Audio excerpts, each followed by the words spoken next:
ಅಶೋಕ್ ಬಗ್ಗೆ ನಿಮ್ಮ ಪ್ರೀತಿಯ ಮಾತುಗಳನ್ನು ಆಡಬೇಕೆಂದು ವಿನಂತಿಸ್ತಾ ಇದ್ದೀನಿ ಸರ್.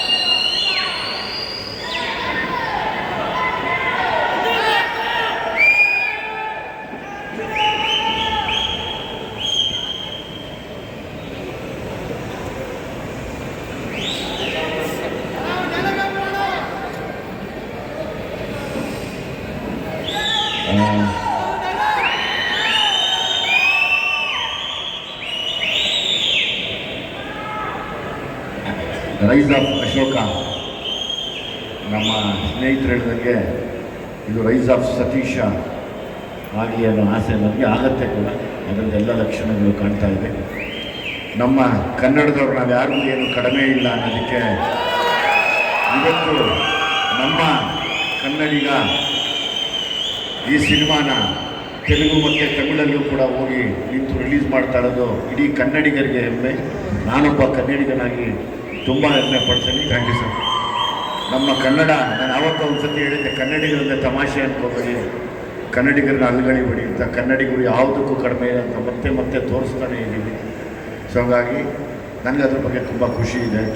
ಸತೀಶ್ನ ನಾನು ಯಾಕೆ ತುಂಬ ಇಷ್ಟಪಡ್ತೀನಿ ಅಂದರೆ, ನಮಗೆ ತುಂಬ ಕಷ್ಟಪಟ್ಟು ಜೀವನದಲ್ಲಿ ತುಂಬ ನೊಂದು ನಾವೆಲ್ಲ ನಿಮಗೆ ಈ ಥರ ಕಾಣಿಸ್ತಿರ್ತೀವಿ, ಬಟ್ ಒಳಗಡೆ ತುಂಬ ನೊಂದಿರ್ತೀವಿ. ಪ್ರತಿ ಸರಿ ನಾವು ಮಾತಾಡೋವಾಗಲೂ ಒಂದು ಒಳ್ಳೆ ವಿಷಯನ ಇಟ್ಕೊಂಡು ಮಾತಾಡ್ತಾ ಇರ್ತೀವಿ, ಆದರೆ ಒಳಗಡೆ ತುಂಬ ನೋವಲ್ಲಿರ್ತೀವಿ. ಸತೀಶ್ ಮಾತಾಡುವಾಗ ಗೊತ್ತಾಗ್ತಾಯಿತ್ತು ಆ ಜೋಶು, ಆ ಹಠ, ನಾನು ಸಾಧನೆ ಮಾಡಬೇಕು ಮತ್ತು ನಮ್ಮ ಕನ್ನಡಿಗರಿಗೆ ನಾನೊಬ್ಬ ಕನ್ನಡಿಗನಾಗ ಒಂದು ಒಳ್ಳೆಯ ಸಿನಿಮಾ ಕೊಡಬೇಕು ಅನ್ನೋದು ಅದು ಯಾವಾಗಲೂ ನಮ್ಮಲ್ಲಿ ಆ ತುಡಿತ ಇದ್ದೇ ಇದೆ.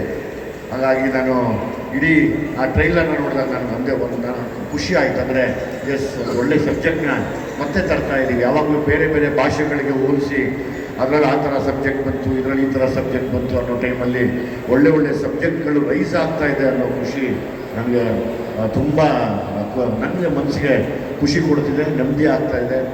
ಇಡೀ ಇದೊಂದು ರೈಸ್ ಆಫ್ ಅಶೋಕ ಅನ್ನೋಕ್ಕಿಂತ rise of Satish and team ಅಂತ ಆಗಲಿ, ಇವರೆಲ್ಲ ಸೇರಿ ಒಂದು ದೊಡ್ಡ ಮಟ್ಟಕ್ಕೆ ನಿಂತ್ಕೊಳ್ಳಿ ಅನ್ನೋ ಆಸೆ ನನಗಿದೆ. As it is music director ಇಲ್ಲೇ ಪ್ರೂವ್ ಮಾಡಿಬಿಟ್ಟಿದ್ದಾರೆ.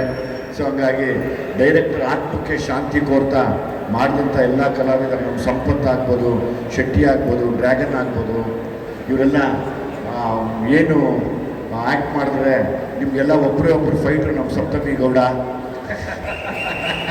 Solo fighter. ನಾನು ಅವ್ರ ಡೈಲಾಗ್ನ ತುಂಬ ಇಷ್ಟಪಡ್ತೀನಿ. ಏಯ್ ಡ್ಯಾಶ್ ಸಿನಾ, ನಿಂಗೆ ಐತೆ ಕಣ ನಿನಗೆ ಅನ್ನೋದು. ನನಗೆ ನಿಮ್ಮ ಮನೆ ಋಣ ಹೆಂಗಿದೆ ಅಂದರೆ, ಉಮೇಶ್ ಅಣ್ಣನ ಪಾತ್ರನೇ ಕಿಶೋರ್ ಅವ್ರು ಮಾಡಿದ್ದು ದುನಿಯಾಲಿ, ಅದು ಯಾರಿಗೂ ಗೊತ್ತಿಲ್ಲ. ಇವತ್ತು ಅದನ್ನು ಹೇಳ್ತೀನಿ. ಹಂಗಾಗಿ ನಮ್ಮ ದುನಿಯಾನ ನಿಂತ್ಕೋಬೇಕಾದ್ರೆ ಕಿಶೋರ್ ಸರ್ ಮಾಡಿದ ಪಾತ್ರ ಉಮೇಶ್ ಅಣ್ಣನ ಪಾತ್ರನೇ. ಅವ್ರು ಅವತ್ತಿಗೂ ಸೂಪರ್ ಕಾಪು, ಯಾವತ್ತಿದ್ರು ಸೂಪರ್ ಕಾಪು. ಅವರು ಒಂಥರ ಸಿಂಹ ಸ್ವಪ್ನ ಇದ್ದಂಗೆ. ಕೆಲವರಿಗೆಲ್ಲ ಅವ್ರ ಹೆಸರು ಹೇಳಿದ್ರೆ ಎರಡು ಕಡೆನೂ ತಿರುಗಿ ಹಾಕ್ಕೊಂಡು ಆ ಕಡೆ ತಿರ್ಕೊಂಡು ಮಲ್ಕೊಂತ ಇವತ್ತು ಎಷ್ಟೋ ಜನ ಇದ್ದಾರೆ. ಸೊ ಹಾಗಾಗಿ ನೀವು ನಮಗೆ ಅವತ್ತು ನಿಮ್ಮ ಪಾತ್ರನ ನಮ್ಮ ಸಿನಿಮಾಲ್ ತಂದು ನೀವು ಕೊಟ್ಟಂಥ ಕೆಲವು ಹಿಂಟ್ಸ್ನ ಇಟ್ಕೊಂಡು ನಾವು ಸಿನಿಮಾ ಮಾಡಿದ್ವಿ. ಹಾಗೆ ನಾವು ನಿಮ್ಮ ಋಣ ತೀರ್ಸೋಕ್ಕಾಗಲ್ಲ. ಆದರೆ ನಿಮ್ಮ ಮಗು ಜೊತೆ ಒಂದ್ಸರಿ ಆ್ಯಕ್ಟ್ ಮಾಡೋಕ್ಕೆ ನಾನು ಇಷ್ಟಪಡ್ತೀನಿ. ಯಾವತ್ತಾದರೂ ಒಂದು ಒಳ್ಳೆ ಕತೆ ಮಾಡಿದಾಗ ಖಂಡಿತವಾಗ್ಲೂ ನಾನು ಕೇಳ್ತೀನಮ್ಮ, ನನಗೆ ನೀನು ನಮ್ಮ ಥರ ಸ್ಟೈಲ್ ಹೀರೋಯಿನ್, ನೀನು ಡ್ಯಾಶ್ ಡ್ಯಾಶ್ ಡ್ಯಾಶ್ ಡ್ಯಾಶ್ ಡೈರೆಕ್ಟಾಗಿ ಹೊಡೆದೇ ಬಿಡೋದೆ ಅಂತ ಕಡೆ ಗೊತ್ತಲ್ಲ ಸಪ್ತಮಿ ಗೌಡ ಡೈಲಾಗು, ಏ ಡ್ಯಾಶ್ ಸಿನಾ ಗೊತ್ತಲ್ಲ ನಿಂಗೆ ಅಂತ. ಹಂಗೆ ಖುಷಿ ಅನ್ಸುತ್ತೆ ನನಗೆ. ಸೊ ಹಂಗಾಗಿ ಡೆಫಿನೆಟ್ಲಿ ನಾನೊಂದು ಒಟ್ಟಿಗೆ ಆ್ಯಕ್ಟ್ ಮಾಡೋಣ ಕಣಮ್ಮ, ನನಗೆ ತುಂಬ ಗೌರವ ಇದೆ. ಆಮೇಲೆ ಇನ್ನೊಂದು ಆ್ಯಕ್ಚುಲಿ ಇವರ ಲೇಡಿ ರ್ಯಾಂಪೋ ಇವಾಗ ಇಂಡಸ್ಟ್ರಿಯಲ್ಲಿ, ಅಂದರೆ ಫಿಟ್ನೆಸ್ಸಲ್ಲಿ ನಾನೆಲ್ಲ ನೋಡ್ತಿರ್ತೀನಿ. ಲೈಕ್ ನೀನು ಡೆಡಿಕೇಶನ್ನು ಅಥವಾ ನೀವು ಸೀರಿಯಸ್ನೆಸ್ ಎಲ್ಲ ನೋಡಿ ನನಗೆ ತುಂಬ ಖುಷಿ ಅನಿಸುತ್ತೆ. ಒಬ್ಬ ನಟಿಗೆ ಬೇಕಾಗಿರುವಂಥ ಎಲ್ಲ ಶ್ರದ್ಧೆ ಮತ್ತು ಅದರದ್ದು ಗಮನ, ಅಂದರೆ ನಾನು ಹೆಂಗಿರಬೇಕು ಅನ್ನೋದನ್ನು ಯಾವಾಗಲೂ ನಾನು ವಾಚ್ ಮಾಡ್ತಿರ್ತೀನಿ ಫೋನಲ್ಲಿ. ಸೊ ಹಾಗಾಗಿ ಇದು ಹಂಗೆ ಕಂಟಿನ್ಯೂ ಆಗಲಿ. Like again you will become a super star one day, don't worry. ಹಾಗೇ ಆಗುತ್ತೆ. ಅದು ಆ ಕಾಲ ಹತ್ರ ಬರ್ತಾ ಇದೆ ಅಂದ್ಕೊಳ್ಳೋಣ. ಯಾವಾಗಲೂ ಒಳ್ಳೇದೇ ಬಯಸೋಣ, ಒಳ್ಳೇದನ್ನು ಅಂದ್ಕೊಳ್ತಾ ಇರೋಣ, ಎಲ್ಲ ಒಳ್ಳೇದೇ ಆಗುತ್ತೆ. ನನಗೆ ನಿಮ್ಮ ತಂದೆಯವ್ರ ಮೇಲಿರುವಂಥ ಅದೊಂದು ದೊಡ್ಡ ಋಣ. ಗೊತ್ತಿಲ್ಲ, ಒಂದು ದಿವಸ ನಿಮ್ಮದು ಒಂದು ಕತೆ ಮಾಡಬೇಕು ಅಂತ ಆಸೆ ನನಗೆ. ನಾವು ನಿಮ್ಮ ಮನೆಗೆ ಬರ್ತೀವಿ, ಒಂಚೂರೆಲ್ಲ ಒಂದಷ್ಟು ಹಿಂಟ್ಸ್ ಕೊಡಿ. ಕಟಿಂಗ್ ಪೇರ್ ಹಿಡ್ಕೊಂಡು ಅಲ್ಲಿ ಕಿತ್ತಾಗ್ತಾ ಇದ್ದಿದ್ದು, ಬುಟ್ಕಾಲ್ ಬಂದ್ಬಿಡ್ತೀನಿ ಕೋಳಿ ಮಕ್ಕಳ ಅಂತ ಇದ್ದಿದ್ದು, ಅದೆಲ್ಲ ನಾವು ನೋಡ್ತಿದ್ದೀವಿ.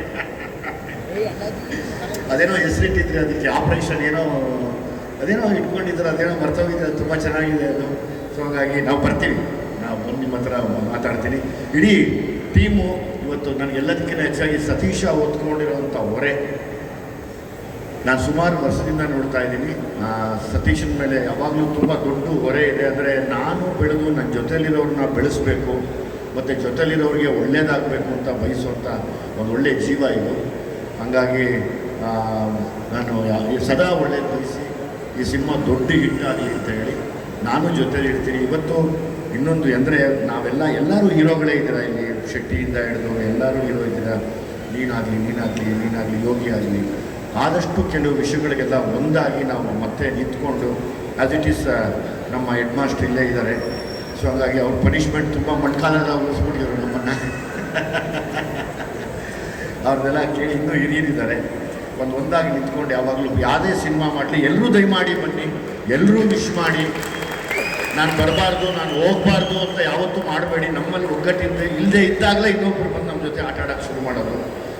ಎಲ್ಲಕ್ಕಿಂತ ಮೀರಿ ನಾವು ಸಿನಿಮಾದವರು, ನಮ್ಮ ಜೊತೆ ಮಾಧ್ಯಮದವರು ಯಾವಾಗಲೂ ಸದಾ ಜೊತೆಲಿದ್ದು ಈ ಸಿನಿಮಾಗಳು ಗೆಲ್ಲಬೇಕು ಅಂತ ಅವರು ಪರ್ಸ್ನಲ್ಲಾಗಿ ತೊಗೋತಾರೆ. ಎಲ್ಲೋ ಬರೀತಾ ಒಂದು 2 ಲೈನ್ ಎಕ್ಸ್ಟ್ರಾ ಬರೆದು ಸಿನಿಮಾಗೆ ಒಳ್ಳೇದು ನುಡಿತಾರೆ. ಹಂಗಾಗಿ ನಾನು ನಿಮಗೆ ಯಾವಾಗಲೂ ಚಿರಋಣಿ ಆಗಿರ್ತೀನಿ. ನಾವು ಸಿನಿಮಾದವ್ರನ್ನ ಮೀರಿ ನಮಗೆ ಪ್ರೊಡ್ಯೂಸರ್ ಅಂತ ಒಬ್ಬರು ಅನ್ನ ಕೊಟ್ಟರೆ ನಮಗೆ ಹೊಟ್ಟೆ ತುಂಬ ಜಾಸ್ತಿ ಊಟ ಹಾಕೋರು ನೀವುಗಳು. ಇಲ್ಲೆಲ್ಲ ಯಾರು ಇರ್ತಿದ್ದೀರಾ ಇಷ್ಟು ಜನ. ಹಾಗಾಗಿ ನೀವೆಲ್ಲ ಸಾಕಿ ಸಲಹಿದಕ್ಕೆ ನಾವು ಇಷ್ಟು ದೊಡ್ಡ ಮಟ್ಟಿಗೆ ಬಂದಿದ್ದೀವಿ. ನಾವು ಸದಾ ಒಂದೇ ಕೇಳೋದು, ದೇವ್ರನ್ನ ಕೇಳ್ತೀವೋ ಇಲ್ವೋ, ಆದರೆ ನಿಮ್ಗಳನ್ನ ಯಾವಾಗಲೂ ಕೇಳ್ಕೊತೀವಿ. ಕನ್ನಡದ ಸಿನಿಮಾದ ಮೇಲೆ, ಕನ್ನಡಿಗರ ಮೇಲೆ ಯಾವಾಗಲೂ ನಿಮ್ಮ ಆಶೀರ್ವಾದ ಇರಲಿ.